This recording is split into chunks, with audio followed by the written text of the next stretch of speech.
waxay qaybtii labaad noo joogtay qaasin oo kolkii ugu horraysay noloshiisa qori loo dhiibay isaguse aad u tabaya qoyskiisii oo muxuusan ugu walbahaaraynin sow lagama soo qafaalin 6diisii ilmood ee yaciista ahayd iyo ooridiisii talow miyay jirtaa qaab ay ku wada xidhiiri karaan xilligaynu ka hadlayno waxaa laga joogaa 50 sano oo 3 guula iska daa taleefon lagu wada hadlee waxaa dhif iyo naadir ah taar fariimaha la isku marsiin jiray isagase miyaaba loo ogol yahay inuu la xidhiiro sow kolkaa qof walbaahi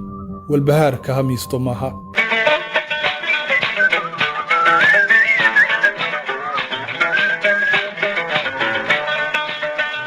reer qaasin walow ay sokorti ka dhammaatay badar ay 2 cisho karsadaani waa u yaallaa biyuhuna waa kuwii shalayto loo soo dhaamiyey dhibna ma lahaateenoo kolba qoyska maalinkaa dhaansanaya ayay awrka ku xidhiirsan lahaayeen dhibkuse wuxuu ka joogaa ciddii bariiska iyo sokorta u raadin lahayd labadoodii qoysba soo kuwii qoraxsintaa fog ay uga yimaadeen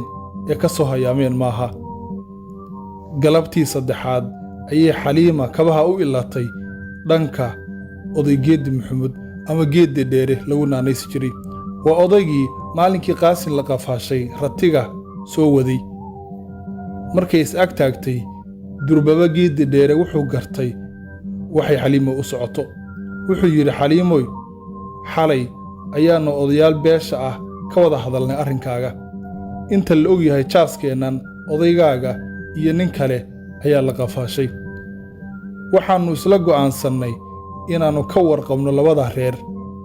ilmaheenna iyo kuwaagu ama way wada qadi ama way wada cuni haddii eebba yidhaahdo sidaa ayuu ugu laab qaboojiyey geeddi dheere xaliimo kolkii la joogo cishadii afaraad ayaa waxaa hillaacay roobkii dayrta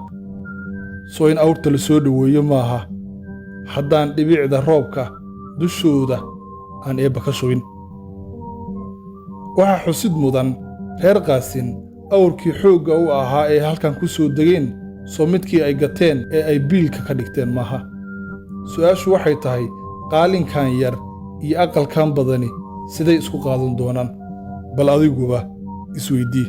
halka haynoo joogto qaybta saddexaad qisada show turaala yaraa waa inoo qaybta xigta haddii eebbaha weyni uu raalli ka noqdo